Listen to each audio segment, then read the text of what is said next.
Primeramente damos la bienvenida a todos los que acompañan, tanto presencial como los de manera remota.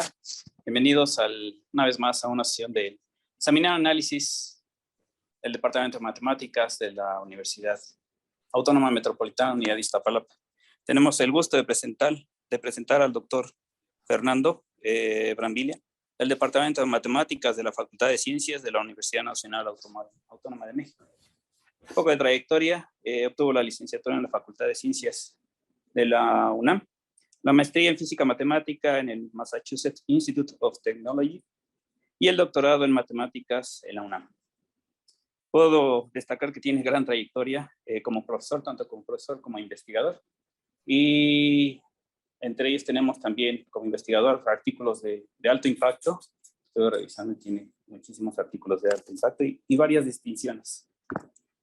En las áreas de investigación encontramos métodos modernos de física matemáticas, entre ellos el análisis funcional, ecuaciones parciales diferenciales, geometría fractal, métodos matemáticos en tomografía, modelación matemática. Y bueno, hoy nos va a hablar, me imagino que un poco porque es un tema amplio, de análisis fraccionarios y aplicaciones. Entonces, profesor, tiene el espacio.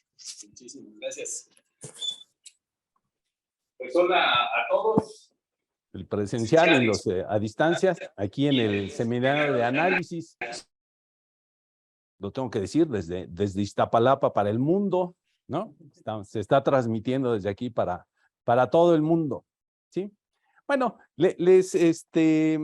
dentro del área de análisis, tocamos hace poco tiempo un punto que fue una experiencia muy importante en la parte de investigación, ¿sí? Que ha pues repercutido inmediatamente con muchas aplicaciones. Antes de comenzar, quisiera hacer una mención en particular para las mujeres, ¿sí? En el 2014 pues, ganó la primer medalla Fields, ¿no? Siempre habían sido puros hombres. 1936 empezó la medalla Fields, ¿no? Para dar en lugar del premio Nobel, pues la parte de matemáticas, que entre paréntesis, la primer medalla Fields, ¿sí? En 1936 fue en derivadas débiles a Schwartz, que da toda la estructura que en un momento voy a mencionar. Con eso resolvió un gran problema Schwartz de cómo modelar fenómenos discontinuos. Y el área que estamos atacando nosotros ahora es cuando son totalmente discontinuos, cuando vamos a modelar fenómenos que las derivadas débiles, las derivadas de Schwartz, de Fourier, no pueden modelar, ¿no? Cuando es muy discontinuo el asunto, tenemos que usar estas derivadas. Pero bueno, regresando aquí a las mujeres, la de este año, por la conjetura de Kepler, es la segunda mujer, ¿no? que recibe la medalla Fields. Bueno, y todos esperamos que pues ya de aquí en adelante ya no haya pues eso que había pasado, ¿no? Que puros hombres reciben la medalla Fields. La medalla Fields es cada 4 años, ¿verdad? ¿Sí? Bueno, entonces, dejen contarles pues lo que pasó ahorita en la pandemia, ¿no?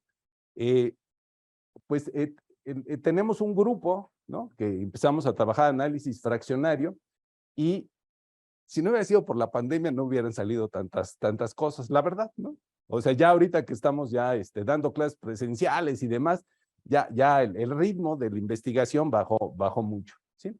Entonces, el grupo, tenemos un ingeniero, ¿no? Hidráulico que modela flujos en el medio poroso del suelo, ¿no? Es el Instituto Mexicano de Tecnología del Agua. Él hizo su doctorado en el Instituto Fourier, ¿no? Entonces, desde hace mucho traía este empuje para juntar las matemáticas, ¿no? Fernando Alcántara, de la Universidad de Querétaro, Pedro Rodrigo, que en un momento les cuento, un problema en energía solar, ¿sí? En paneles solares, que no le salía en España, ¿no? Bueno, ni nunca iba a salir, si no es con análisis fraccionario. Anthony Torres, alumno de doctorado, que ha hecho grandes contribuciones, lleva en sus 3 primeros semestres de doctorado, lleva 9 artículos en revistas internacionales y se va en 2 semanas ya a Barcelona a acabar la estancia doctoral. Carlos Torres, de la Universidad Autónoma de la Ciudad de México, Benito Martínez de Toluca, Universidad Autónoma, nos juntamos, ¿no? Y en la pandemia salieron 5 tesis doctorales, ¿no? Lo cual, pues fue bueno, 23 artículos de investigación ya con muchas citas, y ya empezamos el primer curso en Latinoamérica, porque nadie lo ha dado, el curso de maestría. Tenemos el de análisis real y complejo, ¿no? De análisis matemático, y el curso de análisis fraccionario, ¿sí? En Estados Unidos, en la Universidad de Cornell, se da también este curso, ¿no? Y bueno, ya lo abrimos aquí. Sale. Entonces, dejen contarles un poquito por qué entramos al problema, que son cosas pues que pasan en la vida, son así como curiosidades, ¿no? Seguramente recuerdan, hace 12 años, hubo una derrama enorme de la British Petroleum en el Golfo de México, ¿no? Perforaron a 9 kilómetros de profundidad, ¿no? de roca, y el cálculo de la presión con la que iba a salir el petróleo, le pegaron con un error como de 1000%, o sea, fue una presión que no había manera de detenerla, ¿sí? Entonces, es Florida, Estados Unidos, el derrame es todo esto, ¿sí? La frontera, las aguas territoriales mexicanas están como por aquí, ¿no? Entonces, ahí perforaron y voló todo, ¿no? La British Petroleum, con todo, con Newton, ¿no? Desde Newton, pues traen todas las matemáticas, ¿no? Del mundo, la British Petroleum, y les voló todo, ¿sí? Entonces, después de este derrame, que algunos lo consideran como el más grande que ha habido en toda la historia del petróleo, todas las compañías petroleras, todas en todo el mundo, tuvieron que revisar sus modelos de cómo cuando perforo, ¿no? Cuando estoy buscando ahí el petróleo, el modelo, ¿no? Para calcular la presión, y Pemex pues, tuvo que pagar, ¿no? Varios proyectos, ¿sí? Entonces, Pemex sacó 8 proyectos de investigación para ver pues, las máquinas y verla de todo. Y uno fue no solo para matemáticas, sino para ecuaciones parciales fraccionarias. Y le encargaron el proyecto, nos lo encargaron, la doctora Claudia Olesco, de la UNAM en Juriquilla, que está en geología. Al doctor Carlos Fuentes, ¿no? Que en ese momento estaba fuera de Cuernavaca, que también trabaja este tipo de fenómenos para agua, no lo trabajaba para petróleo, ¿sí? Y pues algo que para nosotros los matemáticos, ¿no? No es común, nos pidieron Pemex, los ingenieros de Pemex, el doctor Camacho, con el cual trabajamos hoy en día, hace 12 años, nos dijo, de los otros proyectos de Pemex, pues ahí se quedan, pero ustedes se van a dedicar a de matemáticas. Quiero que revisen y que nos digan qué son las derivadas fraccionarias, hace 12 años, ¿sí? Que nos expliquen bien, él ya las conocía, ¿no? Para petróleo, tiene su doctorado en ingeniería petrolera. ¿Cuál es la relación entre la porosidad, el flujo en medios porosos, que es muy estudiado, ¿no? El flujo en medios porosos, pero resulta que la porosidad, pues dan un número, ¿no? Como diciendo, suponte que es la mitad es materia y la otra mitad es aire. ¿Cuál es su relación con la dimensión fractal? Vean si hay alguna relación entre la dimensión fractal y las derivadas fraccionarias. Y por último, y esto es lo más importante, esto es como para ir calentando, ¿no? Y por último, queremos que nos resuelvan las ecuaciones de derivadas fraccionarias con los datos que tiene Pemex, ¿no? Eso fue lo que nos dieron de problema a través de proyectos de CONACYT, ¿sí? Entonces, hace 12 años, nuestro grupo, pues sí, conocíamos muy bien las derivadas débiles, distribuciones, la idea de Fourier y Laplace para cuando algo no es derivable, pues se lo pasas por integral por partes a la exponencial, ¿no? Y ahí haces las derivadas, que pueden ser enteras o fraccionarias, no hay ningún problema.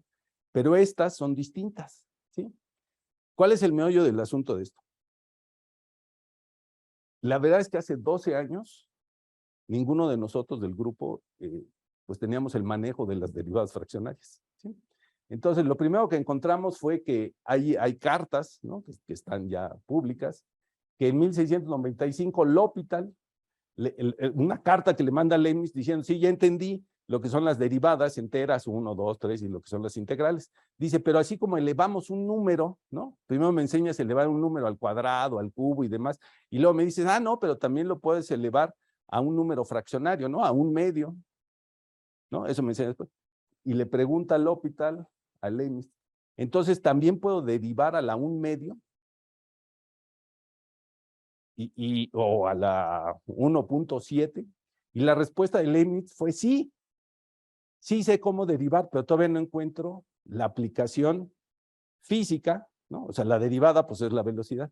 Y resulta que después de esta carta también hay unas cartas de Newton, no al L'Hopital, pero diciendo lo mismo, sí se puede derivar fraccionariamente, pero estoy viendo cuál es la aplicación. Si tenemos la primera derivada, tenemos la velocidad, la segunda la aceleración, pero el medio, ¿cuál es su interpretación física? Bueno, el caso es que todos los grandes matemáticos, para nuestra sorpresa, porque para mí fue nuevo, hace 12 años, empiezan a meterse en el problema y empiezan a contestar, ¿sí? Euler da una manera de hacer la derivada fraccionaria, ¿sí? Y Euler dice, sí, no se preocupen, así se hace, y lo publica que en un momento les digo cómo, pero dice, pero nos faltan las interpretaciones físicas, ¿sí? Lagrange también, Laplace usa integrar por partes, ¿no? Pasarle la derivada exponencial. Fourier usa integrar por partes, pero fíjense, en 1820 que Fourier hace estas derivadas usando la transformada de Fourier, pasando por integral por partes, pues 27 años después Riemann, Liouville, dice, no, vamos a usar la de Euler, que es la que podemos usar para modelar muchos más fenómenos, ¿sí? Y total, que ahí en la historia llega un italiano, Caputo, en 67, por primera vez saca un artículo de flujos en medios porosos, donde dice, la respuesta es con derivadas fraccionarias de las de tipo Riemann, no de las de tipo Fourier. Bueno, ¿qué es lo que hizo Euler? 1720, ya estaba publicando, dijo, bueno, pues si tienes un polinomio y lo de n veces, pues tienes p factorial entre p menos n factorial. Entonces, si tú la quieres generalizar a cualquier número real, lo que necesito es el factorial, poderlo definir para cualquier número que no sea entero, sino para cualquier número real. 1720, ¿eh? Y entonces, Euler ya había hecho para muchas cosas la función gamma. Y esta función gamma, cuando es un número entero, gamma de n más 1, coincide con n factorial. Entonces dice Euler, pues ya, ¿no? O sea, podemos contestar cualquier derivada fraccionaria, la podemos definir con gamma. Entonces se abren dos caminos. Uno es con gamma y el otro es como Laplace y Fourier dicen que es por integrar por partes. Y resulta que esta de la función gamma, esa idea de Euler, es la que usamos para poder modelar cualquier fenómeno que sea altamente discontinuo, ¿sí? Que sea muy discontinuo, las otras no nos sirven. Las de Schwarz, la de Fourier, la de Laplace, toda esa teoría que es la mecánica cuántica está basada ahí, cuando es alta, o sea, es pura discontinuidad, tenemos que usar esta, ¿sí? Y ahí les va. Bueno, del grupo, pues empezamos ahí hace 12 años, ¿no? Pues a ver, vamos a hacer los cálculos, ¿no? Con estas de Euler, de Riemann, ¿qué pasa con las funciones? La derivada, la punto 25, pues cuál es su gráfica, empezamos ahí a sacar, ¿no? Esta es la de Fourier, que simplemente a la hora de poner las derivadas con integral por partes, pues simplemente estás moviendo, ¿no? Por ejemplo, el seno, su derivada es el seno de x más pi medios. Si lo vas a hacer fraccionario, pues ahí el caminito ya estaba muy fácil, ¿va? En lugar de moverlo pi medios, pues muévele un cachito de pi medios y ya tiene su derivada. Esta es más fácil, ¿no?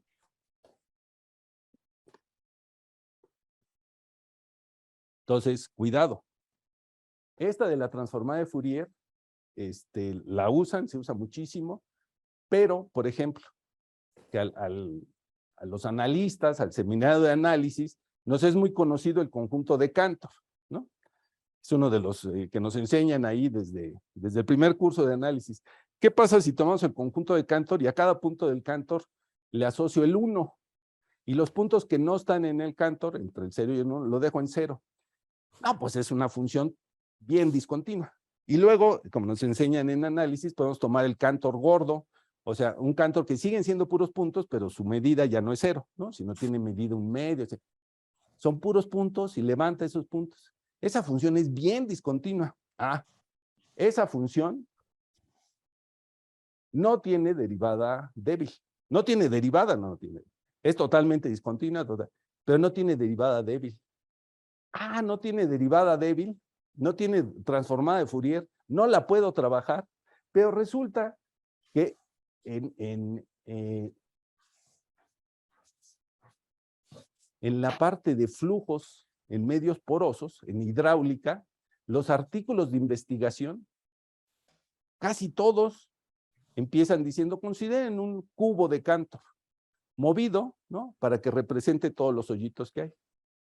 Entonces, estos ingenieros hidráulicos, pues ya se imaginan un conjunto de Cantor y ahora quieren pasar por ahí un flujo, pero pues no va a haber derivada, ni derivada débil que alcance, pero estas sí, las nuestras fraccionarias. Luego Riemann, 1847.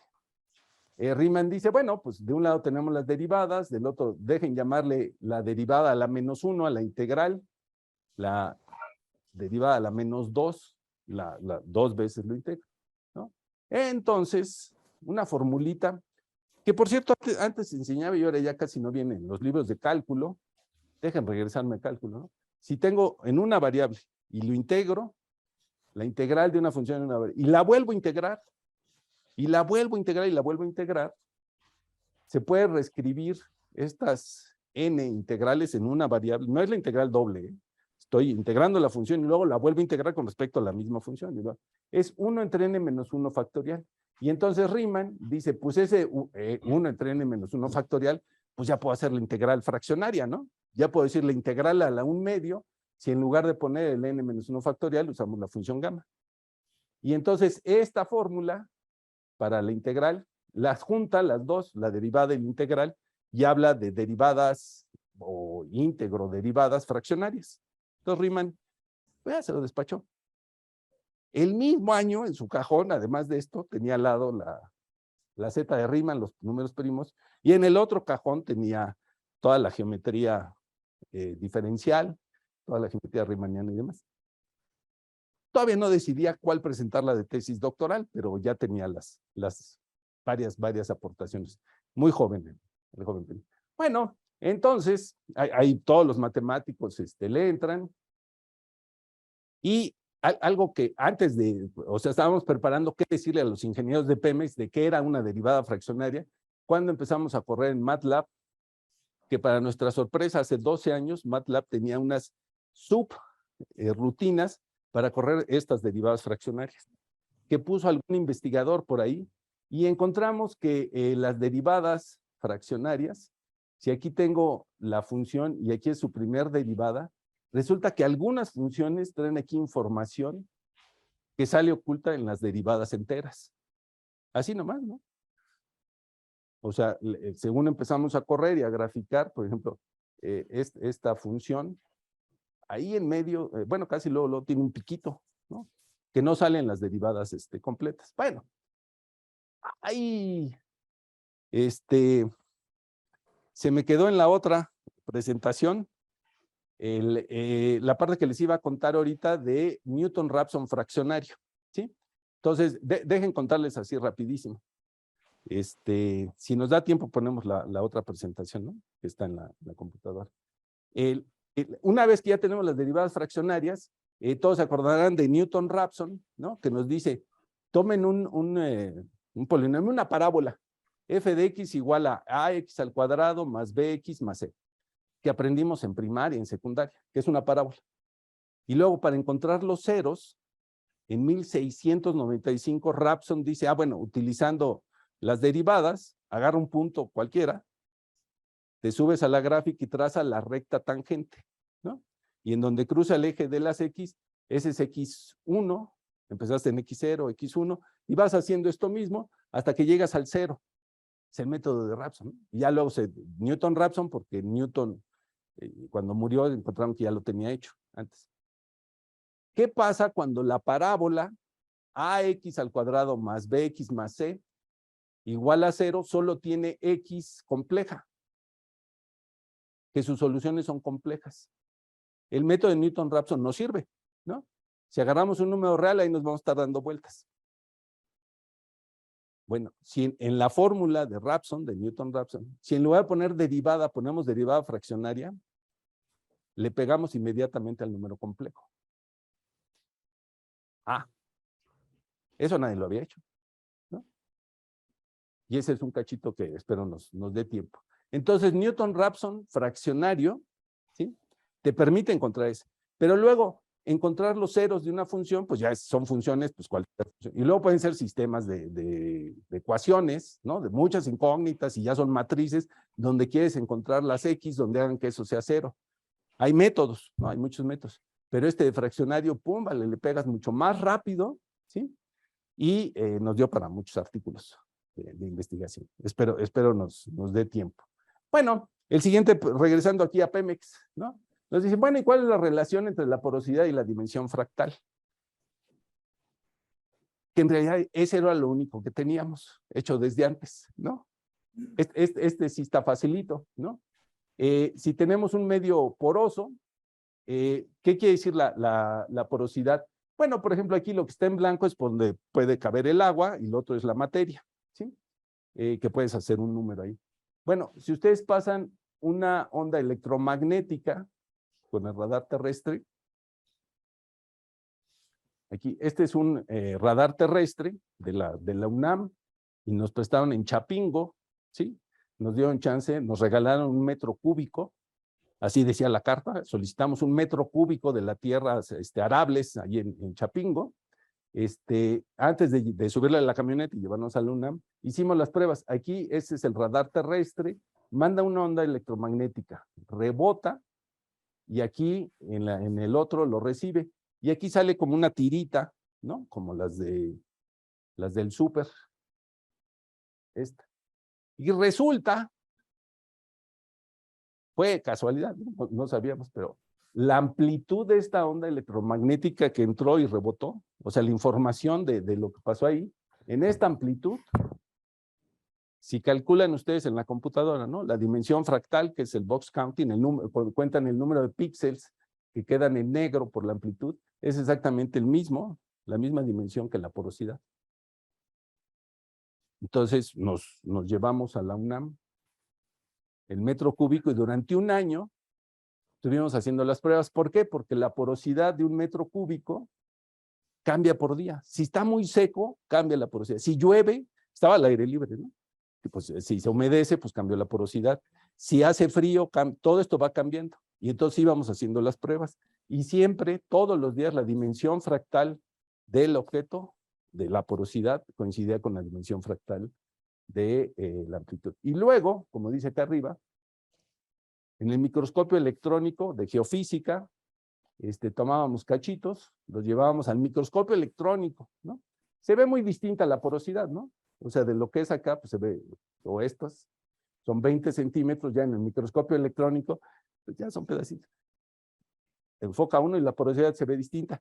Pero estos microscopios electrónicos son una maravilla, ¿no? Puede uno cruzar una onda electromagnética por adentro, ¿sí? Y resulta que salía igual, ¿sí? O sea, la dimensión fractal de la amplitud de la onda electromagnética que cruzó por ese objeto trae toda la información de la porosidad, es la misma, ¿sí? Entonces, normalmente es al revés, ¿va? Después encontramos la fórmula que nos relaciona ¿qué pasa esto? Esta es la dimensión fractal, ¿no? El logaritmo natural del número de puntos que estás midiendo, ya sea en la porosidad o en la amplitud, entre el logaritmo natural de píxeles, eso te da la dimensión fractal o dimensión de Hausser. Y lo publicamos en Physical Review Letters, ¿no? Para los físicos es una revista muy buena, ¿no? Physical Review Letters, en el 2002. O sea, 8 años antes de que nos mandara a llamar Pemex, ¿no? Entonces lo publicamos. Es un radar terrestre. Y entonces sigue como uno de los mejores resultados para encontrar información. Pero, como siempre, a los 2 años un profesor de Michigan nos publica un artículo, nos avisó antes, nos cita y dice es un resultado buenísimo, qué bueno es, pero ellos solo encontraron la porosidad, ¿no? Y ahí mismo, en esta misma onda electromagnética, viene toda la información que necesitamos, la permeabilidad dieléctrica, la cantidad de agua, todo viene ahí, ¿no? Bueno, es muy, muy buen resultado. Y en eso estábamos después de unos añitos. Nos cayeron del Instituto Mexicano del Petróleo, Rubén Darío, no lo conocíamos, nos fue a ver, ¿no? Y nos dice, oigan, ¿no pueden hacer eso para el petróleo? Para calcular la porosidad donde está el petróleo. Entonces, primero nos explicaron, ¿no? Que enfrente aquí de Ciudad del Carmen están la zona de Cantarell, donde están las plataformas continentales de Pemex. Nos enseñaron que hace más de 100 millones de años, ¿no? Se hace el petróleo con todo el material orgánico, entre 120 y 80 millones de años, y se quedó ahí si es que las épocas geológicas quedaban formaditas. Si se rompieron, ¿no? Con el movimiento tectónico y demás, si se rompieron las capas geológicas, el petróleo se fue hace millones de años. Entonces, cuando dicen reservas comprobadas, es nada más porque están formadas las capas geológicas. Entonces, ahí hay petróleo, ¿sí? Entonces, nos dijeron, oigan, a ver, eso mismo que acaban de hacer, de porosidad en 1 metro cúbico, o en chiquitito, en el microscopio electrónico, nos dieron estas tiras, ¿no? No nos explicaron mucho, ¿no? Pero finalmente estas correspondían a distintas capas geológicas. Cuando hace la perforación Pemex, va perforando y va viendo en distintos niveles cuál es la porosidad, ¿no? Y entonces con la porosidad van determinando qué capas geológicas hay, a qué profundidades. Entonces en Cantarell está a 4 kilómetros de profundidad, está todo el petróleo, ¿sí? Y ya casi se acaba. Entonces empiezan a revisar en otros lados. El de la British Petroleum, estaban seguros que estaba a 9 kilómetros de profundidad, lo que no tenían era la presión con la que iba a salir, ¿sí? Entonces, así es como le hacían antes, ¿no? Meten un tubo, 4 kilómetros de piedra dura, lo sacan, lo cortan, y dice cada uno de estos núcleos estuvo a tal porosidad. Desde Cantarell se lo traen a la Ciudad de México, al Instituto Mexicano del Petróleo, son como de este tamaño, lo meten a radiografía, sacan la porosidad, ¿no? Y dicen, este corresponde a la época Cretácica, a la época Jurásica, y ya ellos tienen a qué profundidad, y con eso determinan. Y entonces, pues nuestro método estuvo más fácil. Estamos hablando del 2002, ¿verdad? Entonces, pues, la amplitud, la dimensión fractal de la amplitud te da la porosidad. Pues eso ya estuvo más barato y más rápido, y en un día les dijimos, sin saber más información que las gráficas, les dijimos, mira, este tramo, su dimensión fractal de la amplitud es distinta a la que está aquí abajo, ¿sí? Con un poquito de práctica, se ve que esta amplitud es distinta, ¿sí? Que esta. Y que esta es distinta. Y entonces al día siguiente teníamos a todos los directores del Instituto Mexicano del Petróleo diciendo, pues es lo que necesitamos, ¿no?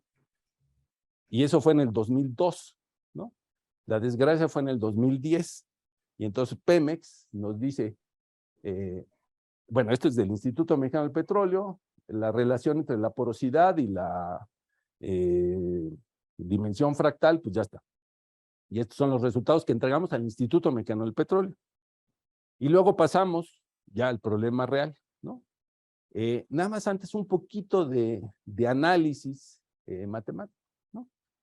Si hay relación de aquí a acá, entre esto de la medida de Hausdorff, es una medida, cuando nos enseñan medida de Lebesgue, pues tenemos también la medida de Hausdorff, ¿no?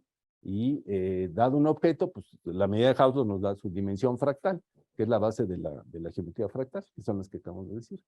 Y la derivada fraccionaria, que es la de 1 entre gamma, ¿no? Y calculamos ahí la de Riemann, ¿no? ¿Están relacionadas? Ya dijimos que las derivadas fraccionarias, su gran fuerza es para funciones completamente discontinuas, en particular la de Cantor. Bueno, pues resulta que esta pregunta que ingenuamente nos hizo Pemex y que no está contestada, o sea, sigue siendo una pregunta abierta para análisis, ¿no? Estamos varios trabajando desde el punto de vista de análisis, es puritita teoría de la medida y operadores fraccionarios. Y resulta que en 1992 un ruso, Nigmatulin, de la Universidad de Kiev, publicó en la mejor revista rusa, donde publicaron otros 3 famosísimos, y él publicó que esto era cierto, ¿no? Y da una demostración. Y a los tantos meses le publicaron, aunque estaba en ruso, ¿no? Su artículo, le publicaron un artículo de que tu demostración está basada en la convergencia de varias sucesiones y están mal hechas, no convergen. Ahí sí. O sea, él como físico, ¿sí? No veía mucha diferencia entre convergencia de funciones puntuales, uniformes y demás. Se echó una demostración de una media convergencia y pues no sé. Y entonces está abierta esta pregunta, ¿no? Que es uno de lo que hemos estado trabajando, aunque sí hay pues varias aproximaciones y hemos hecho ahí algunas aportaciones, ¿no? Acercándonos. El mayor ejemplo es el que les decía de conjuntos de Cantor. Tienes la función de Cantor, que es que en cada punto del Cantor pones una altura, ya sea Cantor normal o Cantor gordos o Cantor afines, calcula su dimensión fractal y aquí puedes calcular la derivada, fíjate, ese sí está, toman ese conjunto de Cantor y su derivada a la logaritmo natural de 2 entre el logaritmo natural de 3, en este número, esa derivada sí existe. Y entonces puedes dar información de esa función de Cantor que es totalmente discontinua y que si aplicas la idea de Fourier, ¿no? De hacer derivada débil y pasarle, si tienes una función como la de Cantor, no te va a salir con derivadas débiles. Y sí está, sí salió.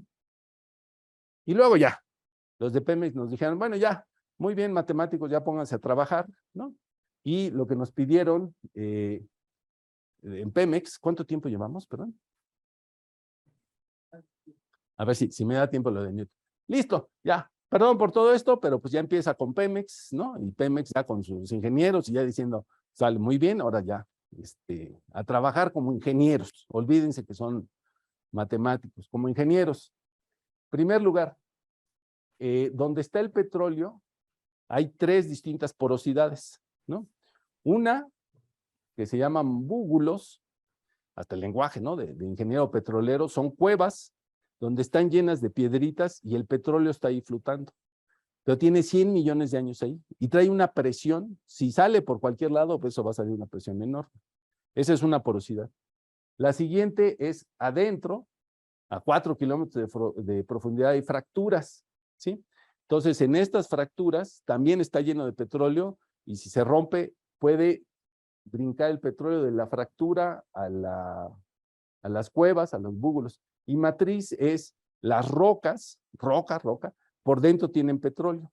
Entonces hay 3 tipos de porosidades. El petróleo que está en las cuevas, el que está en las fracturas y el que está propiamente en la roca. Cuando se rompe, brincan todos, o sea, tiene tal presión, imaginen, 100 millones de años en materia orgánica que se hizo petróleo, o sea, las presiones son enormes y a 4 kilómetros de profundidad es enorme la presión.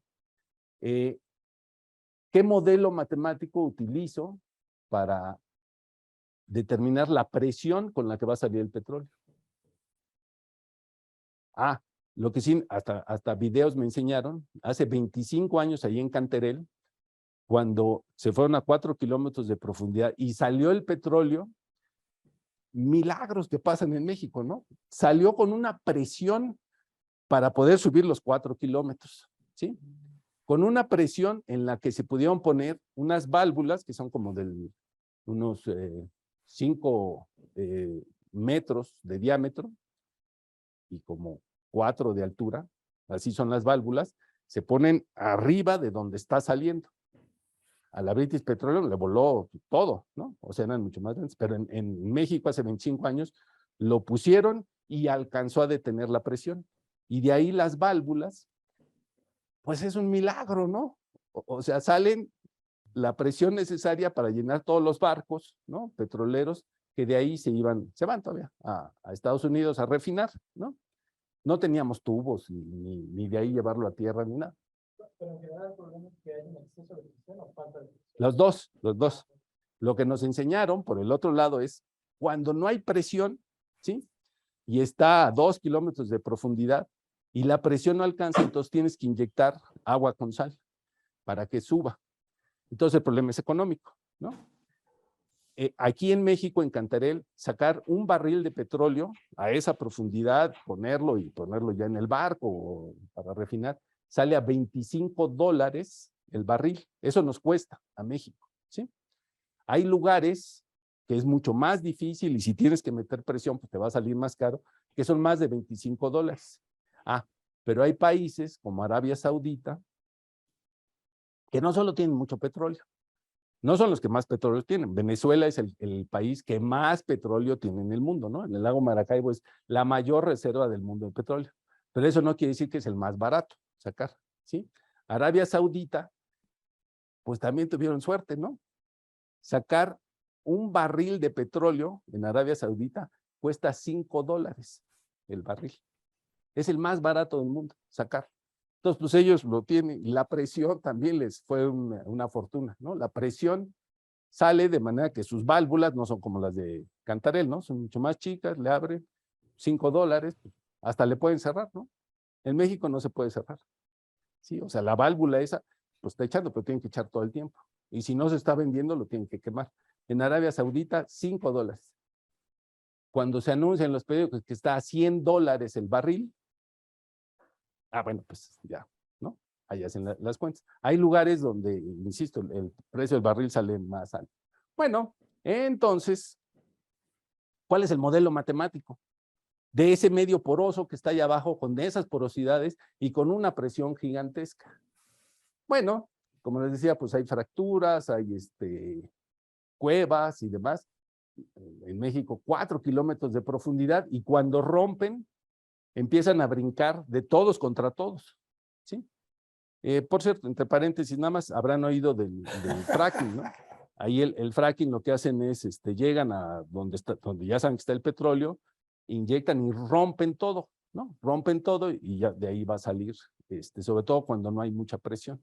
Si rompes todo, pues ya, es más fácil subirlo. Bueno, el de México es el de Cantarell. Y entramos a nuestros modelos matemáticos, ¿sí? El arranque, pues nos los dieron los ingenieros petroleros de Pemex y nos dicen, pues la derivada con respecto al tiempo, ¿no? En la ecuación diferencial representa un fenómeno de difusión, ¿no? Tipo calor, tipo agua que se va en un medio poroso, fluidos en medios porosos, y luego vienen del otro lado, ya sea el laplaciano, el gradiente, con la variable espacial, ¿no? Entonces tenemos derivada con respecto al tiempo y derivada espacial. Listo. Bueno, son antecedentes. Entonces son 3 ecuaciones parciales de difusión. El petróleo que está en la matriz, en la piedra, la vamos a modelar con una ecuación de difusión, la derivada con respecto al tiempo, una vez, y luego sus derivadas. Aquí usamos la parte espacial, usamos coordenadas polares, ¿no? Y entonces usan el radio, asumen que en todas las direcciones es más o menos lo mismo, ¿no? Y entonces la variable espacial, me pasé. ¿Qué hice? Aquí, gracias. P es la presión con la que va a salir. Si nada más hubiera petróleo en las rocas, sería. Si nada más hubiera petróleo en las cuevas, ¿no? Pueden ser muy grandes, pueden ser chicas, rellenas siempre con piedras calcáceas y demás, y donde está la fractura. Pero son 3, ¿no? Son 3, y entre las 3 va a haber brincos. Los datos son la porosidad que hay, ¿no? Y cómo van a brincar el petróleo de uno al otro, pues son aproximaciones. Pero este es el modelo que usaba la British Petroleum, es el modelo que usaba Pemex para calcular. Entonces lo que nos pidieron es el modelo clásico, derivada con respecto al tiempo, derivada con respecto al radio, la variable espacial, 2 veces.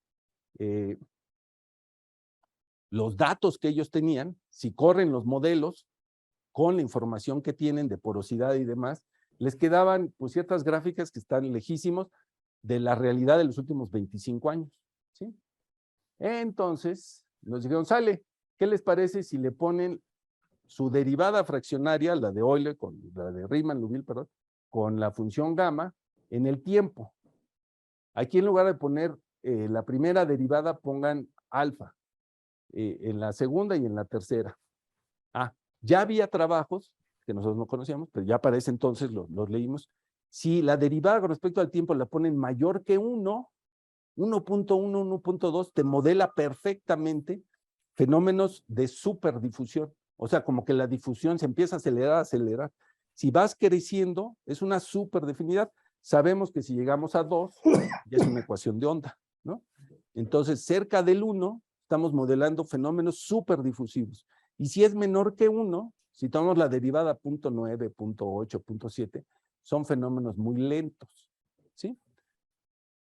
Entonces, para el petróleo quedó re bien, porque al principio el petróleo sale súper rápido y luego se va haciendo cada vez más lento, más lento, más lento. Entonces, le pusimos aquí, se llama difusión anómala. Esos nombres los tomamos ya para cuando empezamos a trabajar esto, después del 2010, pues son lo que salían, ¿sí?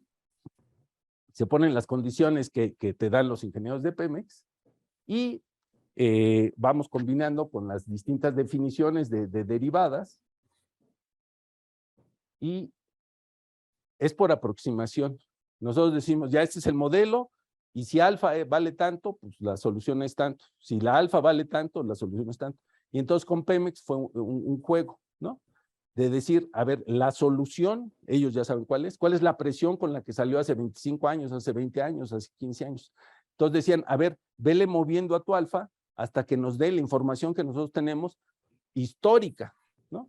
Entonces ellos dijeron al principio, cuando lo rompieron, la alfa que se aproximaba a sus soluciones era 1.3, ¿no? Y así nos van dando la información y hoy en día ya están en 0.7, ¿no? De derivada fraccionaria. Van a decir, bueno, pues eso no suena así una teoría muy fuerte, ¿no? De matemáticas, como que una teoría muy fuerte sería ya saber cuál es la alfa que vas a poner con los datos que te dan. Y aquí era al revés. Nos dan unos cuantos datos, nosotros vamos probando muchas alfas y ellos nos dicen, esta es la alfa buena, ¿no? Y es entrenar el modelo y resultó que después de que lo hicimos, después de que se publicó la parte académica, no puedes publicar los datos de Pemex, salió. Lo mismo, un profesor, Oscam, en Estados Unidos, nos dijo, el practicar el modelo, ¿sí? Con información de China, con la información de México, con la información de más, dice, los pozos petroleros que sean de este tipo les corresponde tal alfa, ¿no? De estos otros les corresponde esta otra alfa. Pero bueno, el asunto no quedó ahí. Luego nos dijeron, con esta primera parte ya íbamos ganando en muchas partes del mundo, ¿no? Pero luego nos dijeron, oye, a ver, deja la del tiempo y ahora mueve la derivada fraccionaria espacial, ¿no? A ver qué pasa. Fue así como ensayo y error. Y pues era proyecto de CONACYT, paga CONACYT, pues entonces teníamos tiempo de estar ahí probándole y le metimos y nos dieron pues resultados con la derivada fraccionaria en la variable espacial, beta 1, beta 2, beta 3, lo mismo, el mismo juego, ¿no? Ellos nos decían, pues, vele moviendo la beta y yo te voy diciendo cuando resulta. Y entonces ya se engolosinaron los de Pemex. Y luego, pues, a nosotros nos contagiaron, entonces, pues, pónganle las derivadas fraccionarias en el tiempo, que ya había muchos artículos, ¿no? De eso de superdifusividad y demás, pero no había ningún artículo en que la derivada se le pusieran a la forma espacial, y ninguno con las dos. En los últimos, en la pandemia, ya hay varios artículos, sobre todo los chinos, que pusieron las dos derivadas fraccionarias. Bueno, la pusimos ahí, estamos hablando de hace 10 años, ¿no? Con las condiciones iniciales, el jueguito con Pemex, de a ver, muévele esta alfa, muévele esta beta, vete acercando a los datos. Y pum, vale, le dimos exactamente los resultados que ellos tenían de presión de los últimos 25 años, les dijimos cuál era el modelo matemático de las ecuaciones parciales para con cuáles derivadas fraccionarias, ¿sí? Y ya se publicó esta parte. hace 2 años, un grupo de chinos, ¿no? Sacaron unas muy parecidas, ¿no? A estas, pero ya con mucha más información, no solo de un grupo de zona petrolera, ¿sí? En China usaron 50 zonas petroleras para confirmar, ¿no? Y sí están bien. ¿No? No. Cada una. A ver, déjame ver si en la que sigue. Esta es la beta. No, de hecho, ni siquiera una sola alfa. Para la porosidad en la roca. Un alfa 2 distinto cuando lo tienes en las cuevas, si tienes información de la porosidad en las cuevas, y un alfa 3 para las fracturas. Si sí hay relación entre la porosidad, la dimensión fractal y la derivada fraccionaria, que es lo que estamos trabajando, entonces la prueba de estos modelos van a ser precisamente que la información que tengas de la porosidad de las cuevas, de las fracturas y de la porosidad de la roca, su dimensión fractal te debe dar estas alfas. Eso todavía no lo sabemos, pero sí sabemos cómo ya encontrar la presión con la que salga. Y hay una empresa mundial, Schulenbach, que da asesoría a todas las empresas de petróleo, sean nacionales o sean privadas, en todo el mundo, ¿sí? Y esta empresa, claro, después de lo de British Petroleum, pues esta empresa es la que más estuvo revisando todos los modelos. Y este modelo, Pemex nos había hecho firmar desde antes, cuando empezó el proyecto con CONACYT, es un proyecto que salió con CONACYT, financiado por CONACYT, y a la hora de firmar decía que no podíamos publicar los datos de Pemex, podíamos publicar nuestra investigación. Y en el mero, en chiquito, decía que Schulenbach, la empresa esta mundial, ¿no? Pasaba a ser la dueña de lo que se usaba, porque ellos lo comparten con todas las compañías petroleras. Entonces, pues ya las compañías, son 2 aportaciones, no son muy grandes, ¿eh? Ya para los petroleros, esta partecita que les comenté, ya lo usan en muchos lados. Aquí en México, el Instituto Mexicano del Petróleo hizo que desde hace 20 años, 2002, ya se usa esta. Ya casi no se usa esta, porque es carísimo, ¿no? Un tubo de 4 kilómetros de profundidad, lo sacan, ¿no? Lo cortan, revisan cada una de sus partes cuál es su porosidad, ¿no? Con rayos X y demás, ¿no? Los que llegan hasta abajo ya vienen llenitos de petróleo, ¿no? Y así es como se hacía, pero cada tubito que sacan y traerlo desde Cantarell a Ciudad del Carmen, y de Ciudad del Carmen al Instituto Mexicano del Petróleo, hacer el análisis, es parte del presupuesto nacional. En cambio, hacer esto, ¿sí? Conforme van perforando, van mandando como tomografía, ¿no? Van mandando cortes transversales, van haciendo ondas electromagnéticas, ondas sísmicas, ondas, mandan pues, toda la información que pueden, ¿no? Y eso es más rápido. Y lo otro, pues es el modelito ¿no? De las derivadas fraccionarias, que todavía hay muchas preguntas, ¿eh? No crean que ya se... Entonces, las derivadas con respecto al tiempo, al alfa, ya sabemos, superdifusividad mayor que 1, el muy lento menor que 1. En estos, los números no están cerca de 1, ¿no? Ahí como que tenían que ver más con la porosidad del medio, ¿no? Donde se están moviendo. Pero hay mucho que investigar ahí. ¿Sí? ¿Qué horas son? Son 5:50. Bueno, entonces, es que les traía una sección de estas derivadas fraccionarias, que es lo de Newton-Raphson fraccionario. Ese quedó, bueno, ese pues, salió muy bien porque el software para calcular, ¿no? Los ceros, salió muy bien. Y de ahí salieron varios artículos de cómo acelerarlo, son de análisis numérico, ¿no? De cómo hacerlo. Pero luego sus aplicaciones, sí, lo traigo en la memoria. Sí.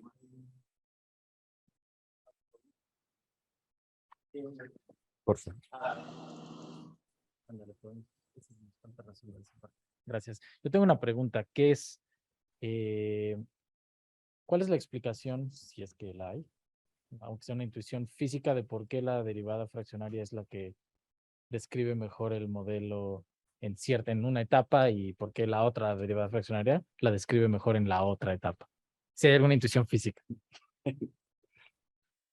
No sabemos.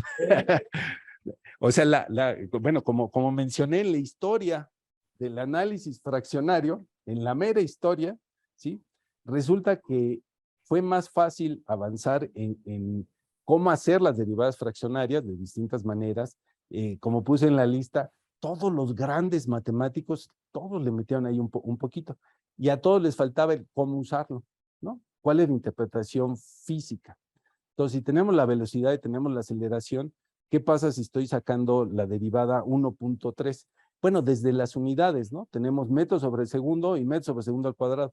Y si hace la derivada a la 1.2, pues tendríamos que inventar ahí algunas unidades o no sé, pero de que salen los resultados salen. Entonces, el Caputo, pues, en 1967, ¿no? El flujo en medios porosos da un modelo y sí dice, pues las unidades, pues no las tenemos, ¿no? Desde las unidades. De hecho, la parte de Newton-Raphson fraccionario no usa unidades, ¿no? O sea, cuando nosotros tenemos la parábola, ¿no? Agarramos un punto y agarramos la recta tangente, no hay unidades, ¿no? Encontramos en dónde cruza el eje de las X y de ahí volvemos a hacer lo mismo. Ahí no hay unidades y por eso funcionó tan bien el sistema de Newton-Raphson fraccionario. Y de ahí a muchas dimensiones, ¿no? Y hay muchos problemas. Aplicaciones de este Newton-Raphson fraccionario, una salió en finanzas. Ahorita en la pandemia nos trajeron el doctor José de Jesús Brambila, que trabajó hoy en el Banco de México y todo, el modelo incertidumbre, ¿sí?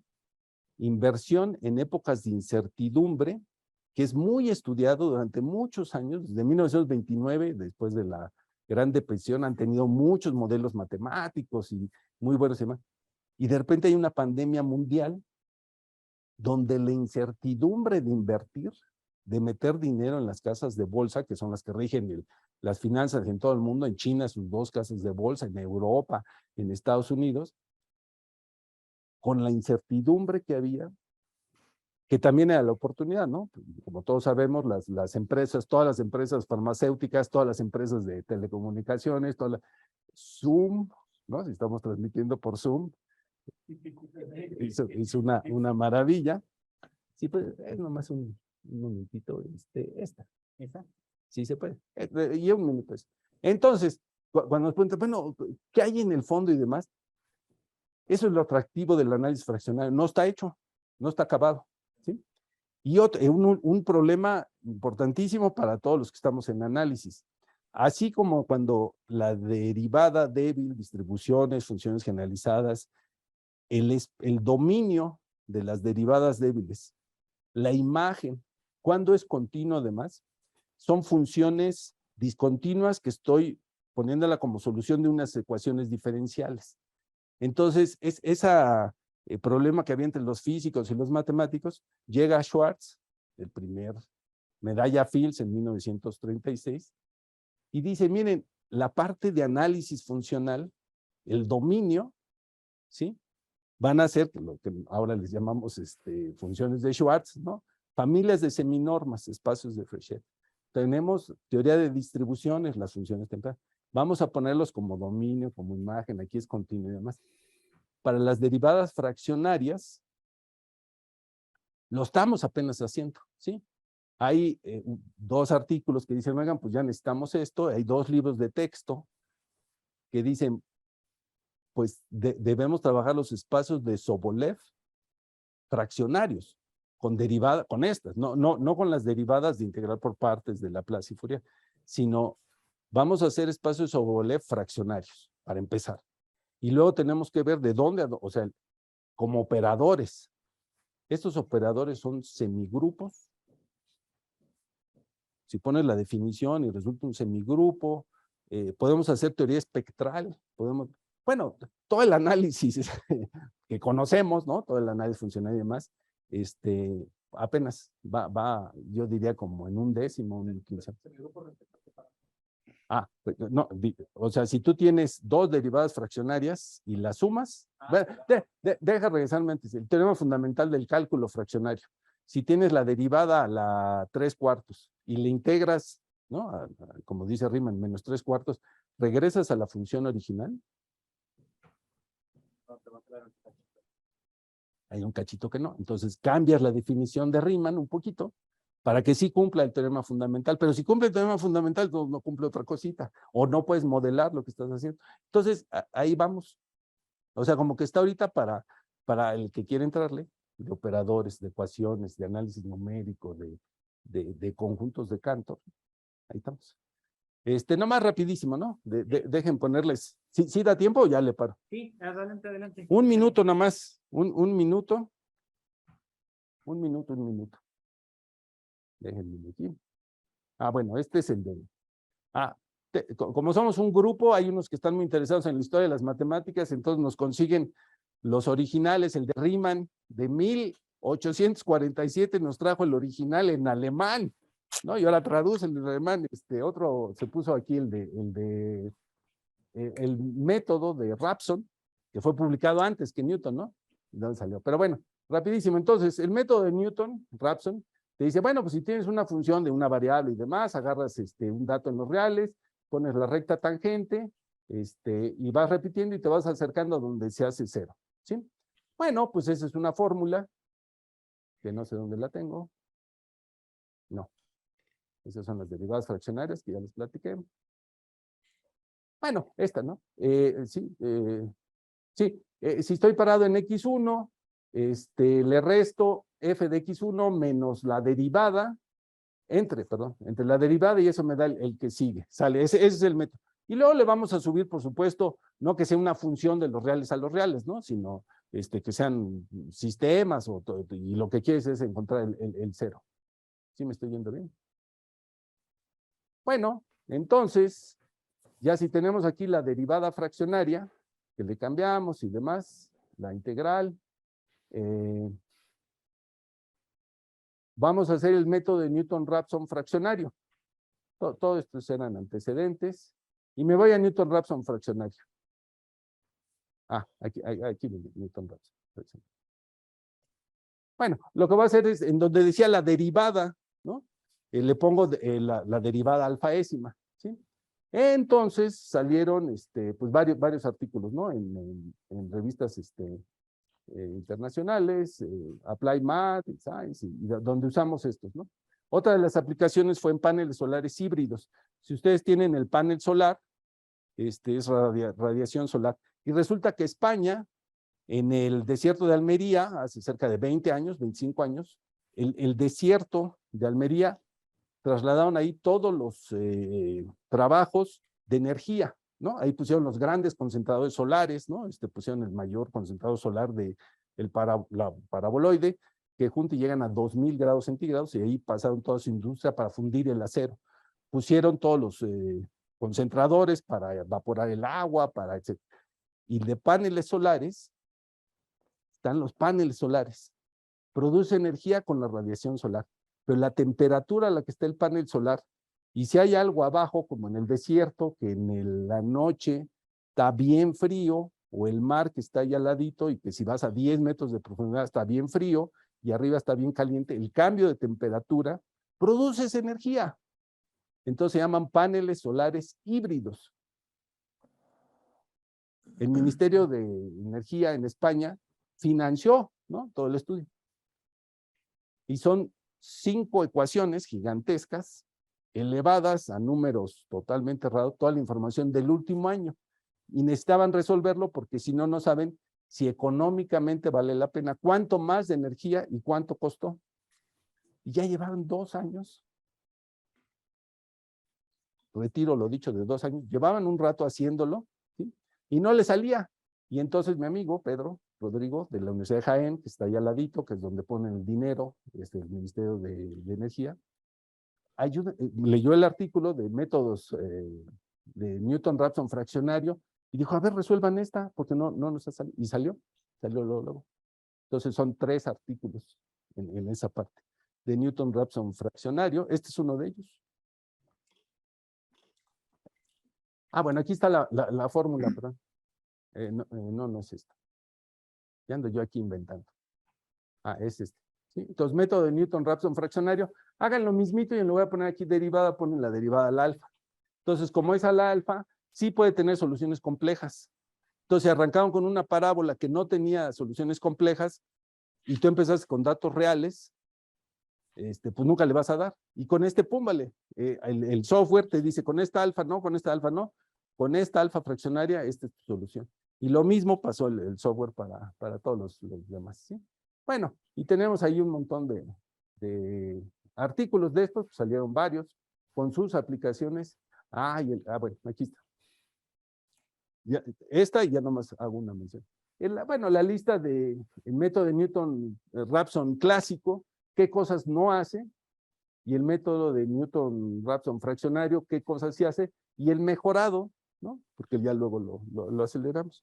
Y el último, que no es es el que les decía de los paneles solares híbridos y el sistema de ecuaciones, cómo se empieza a complicar, sistema de ecuaciones del panel solar híbrido, los números ahí salen complicadísimos, cada vez sale así de esas cosas numéricas que no hay manera de resolver y así sale.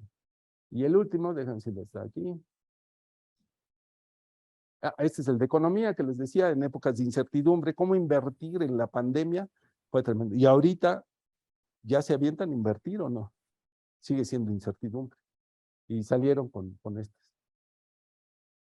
Este merito. No lo van a creer. Como dijimos, Riemann el mismo año hizo sus derivados fraccionarios, hizo su zeta de Riemann con números primos, hizo la geometría. ¿Qué es la zeta de Riemann? Tienes una función y quieres encontrar los ceros de la zeta de Riemann. Oye, pero espérate, acabamos de describir cómo encontrar los ceros de cualquier función real o compleja con Newton-Raphson fraccionario, ¿no?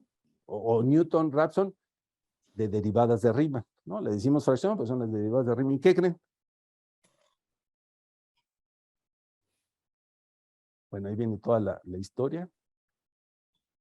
Corrimos con derivadas fraccionarias, la zeta de Riemann, con el programa, y pum, vale, nos van dando las primeras, ¿sí? Entonces lo mandamos publicar porque de ahí al límite falta toda una vida, ¿no? Pero las primeras, así, pum, no solo nos lo aceptaron, lo publicaron, sino inmediatamente salieron varias citas diciendo, pues es la primera vez que se hace con este método, ¿no? O sea, como que la zeta de Riemann, los números primos, todas las matemáticas han usado de todas las áreas, pero nadie había usado las mismas derivadas del mismo Riemann, ¿no? Entonces, pues ya salió publicado, las citas nos dicen, oigan, nadie le había intentado, y ahora el problema, pues está, ¿qué pasa en el límite? No sabemos qué pasa en el límite. Ni idea, ni idea. A lo mejor no sirve para nada, ¿no? Pero ya lo sacamos ahí.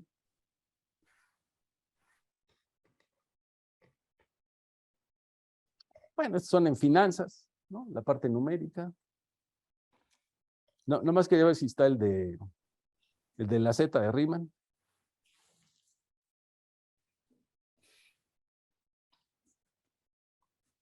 Es este. Bueno, no. O sea, aquí lo sacamos como preprint y ya luego nos lo publicaron. Y ya, era lo que. Ya me pasé por mucho. Les quiero agradecer muchísimo, ¿no? Su atención y felicitar al seminario de análisis, ¿no? Muchas gracias. ¿Sí? Les agradecemos la charla muy cautivadora, la verdad. Gracias. Cautivadora, entonces, pues tenemos ahí un poco de espacio para preguntas. No sé. A mí ya me contaste las preguntas, la gente de arriba. Parte bueno, esa me faltó tiempo, pero aprovechando, contesto, que no lo preguntó, pero lo contesto. Entonces, sacamos los 50 primeros ceros de la zeta de Riemann, ¿no? Que corresponde, cada cero de la zeta de Riemann proviene de un número primo, ¿no? Los mejores resultados de la zeta de Riemann de los números primos en los últimos 20 años, es un inglés, se llama Michael Berry, que vino a México, estuvo con nosotros y demás, y él lo que hace es encontrar un operador donde el espectro del operador le pega a los ceros de la zeta de Riemann. Y lo que dice el operador que va a tener esa solución, representa un fenómeno ninguno de los que normales, ¿no? No es una onda, no es una difusión, es un fenómeno donde es caótico, ¿no? Bueno, él le pone así, caótico, pero ya cuando describe lo que él entiende por caótico, son estos fenómenos, ¿no? De un medio fractal, ¿no? O sea, cuando vino ese Michael Barber, estuvimos trabajando en eso. Y que sea el espectro de un operador, donde ese operador pues, tiene que representar algo muy caótico, pudiera ayudarnos también a encontrar más. O sea, el meollo del asunto es, estos fueron los 50 primeros ceros, ¿no? De la Z de Riemann, que los encuentras con estas derivadas fraccionarias, y bueno, 50 no sirve de nada, ¿va? De ahí ya el medio del asunto es un método para que en el límite te siga dando los ceros de la Z Riemann. No, nadie lo ha sacado, el profesor Alberto Berhovsky, del Instituto de Matemáticas, de México es el que más se ha acercado. Tiene una demostración de cómo debería ser el límite, pero en el límite ya no converge. Ese fue el único detalle. Todavía está abierto. Pues no, pues el Z de Riemann es de los problemas del milenio, Sí, ¿va? del milenio. Nos dan el milloncito ahí de dólares, ¿no? Si le sacas. Muy bien. También lo del teorema fundamental del cálculo, pues ahí estuvo. Para algunas derivadas fraccionarias sí, para otras no. Y ahí le vas quitando y poniendo para tener las propiedades. Una de las definiciones que no viene aquí, que es lo que la maestra Beatriz Brito ha estado haciendo, es la derivada fraccional conforme. Esa es la que sirve para series de Fourier. Series de Fourier, pues tenemos aplicaciones para todos lados, ¿no? Entonces, ¿cómo introduces series de Fourier con derivadas? Tiene que ser esta, la derivada fraccional conforme. Pero esa no tiene las propiedades ni las de Riemann, ni las de Caputo, ni modela los fenómenos que modelan ellos. Entonces, en los últimos años ha sido ahí como que un jalón. O sea, van publicando nuevas definiciones para que hagan ciertas propiedades, pero entonces pierden las otras propiedades, ¿sí? Fácil para los demás. Sí. ¿Tienen preguntas?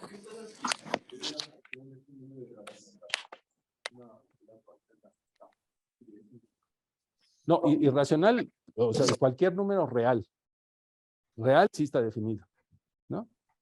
La función gamma está definida también para números complejos, pero no lo hemos hecho para números complejos, ¿no? Aunque Euler decía, pues si quieres puedes hasta tomar la derivada compleja, no lo hemos hecho. Solo un alumno empezó a hacerlo y luego se detuvo en las cuentas, ¿no? Pero si le cambias más, pues quién sabe. Y luego a las aplicaciones, pues menos. ¿Y qué estás modelando? Pues menos. Entonces, estamos ahí. Pero como operador, el último artículo de mi alumno Anthony Torres, ¿no? Es el conjunto de operadores de derivadas fraccionarias, o sea, todos los que sean derivadas fraccionarias, ¿qué tienen que cumplir? Ahí es el primer intento de juntar todas. ¿Qué propiedades sí son en común? ¿Sí? Ahorita que mencionaban el problema fundamental del cálculo, se usan la función de Riemann, el integral. No sé si han intentado con otros integrales. Sí, sí, como comentaba, pues es un grupo, ¿no? Digo, yo soy el que estoy hablando aquí, pero porque a mí me invitaron, pero en sí es un grupo y cada uno pues ha agarrado varias cosas, ¿no? Todos estamos juntos. Entonces sí, cuando decimos, por ejemplo, las de las ecuaciones del petróleo, intentamos todas las definiciones, pues además era para Pemex, ¿no?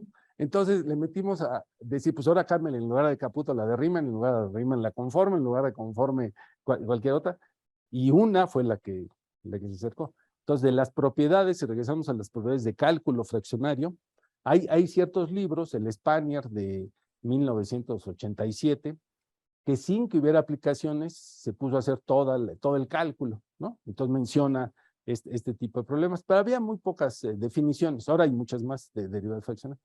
Entonces sí, del grupo que tenemos, sí se han puesto algunos a ver todos, pues, de cada una de ellas todas las propiedades de cálculo, ¿no? Cuáles satisfacen, cuáles no, cuáles se quedan con cerca, ¿no? Con una constante de más o así. Pero cuando hay aplicaciones y aplicaciones que te piden, ¿sí? ahí el problema para nosotros los matemáticos es que ellos, los que nos piden resolverle los problemas, te dicen hasta dónde van ellos. No quieren que le cambies lo que ellos ya llevan. O que les digas, a ver, espérate, primero vamos a hacer toda la teoría. Hasta dónde van y de ahí quieren que les des una solución. Entonces nosotros nos adaptamos hasta dónde van y de ahí les tratamos de resolver. Sí, el doctor Jesús López Estrada de la Facultad de Ciencias, que ha estado muy pegado a estos problemas, hasta ahí con nosotros, pues él dice, bueno, no es momento ya de que hagamos un alto y construyamos todo bien, ¿no? O sea, desde el principio, a ver, desde el cálculo, todas las propiedades. Entonces tenemos así como salpicados pues, por las urgencias, pero pues es una muy, muy buena idea, ¿no? Ya vamos a poner a hacer bien el cálculo fraccionario, ¿sí? Aquí hay unos comentarios. Gracias. Aquí hay unos comentarios que vemos aquí. Primero te agradece muchísimo la plática. Hay otro comentario, dice, en Aguabro, en el posgrado de matemáticas aplicadas en nuestro plan de estudios, ya ofertamos e impartimos cursos de ecuaciones diferenciales de orden fraccionario a partir de 2014. Entonces, desde ¿Quién? 2014 es de la Universidad Autónoma de Guerrero. Sí, es cierto, sí. Dije mentiras. No es el primer curso de cálculo fraccionario. Es el primer curso en la Facultad de Ciencias de la UNAM, en la maestría de matemáticas. Totalmente cierto, ellos ya han dado cursos. Sí, muchas gracias, sí. Para que haya también aquí puede ser consolidación en trabajo conjunto, ¿no? Sí, no. No sé si alguien también puede participar, alguien de allá de que nos va siguiendo de manera remota. Está abierto el micrófono. Bueno, aprovecho mientras, ¿no?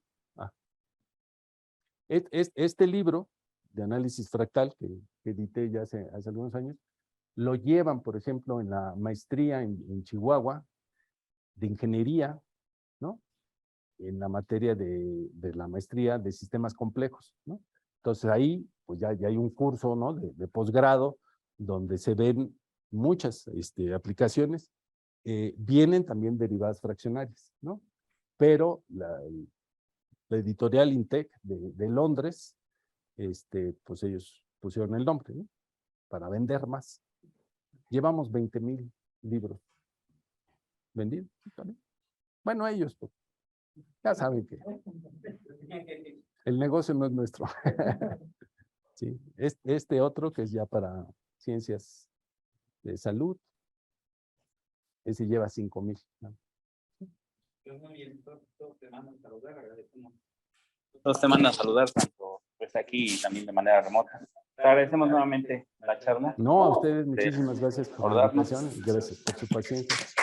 Gracias. Y con esto terminamos la parte de sesión del seminario de análisis de este día. Nos vemos yo creo que dentro de 3 semanas a final del mes y pues seguimos en contacto. ¿Sí? Gracias a todos. El 15 de septiembre, que viva México. Muchas gracias a todos. Gracias a los que nos siguen de manera remota. Vamos a desconectarnos. Nos vemos.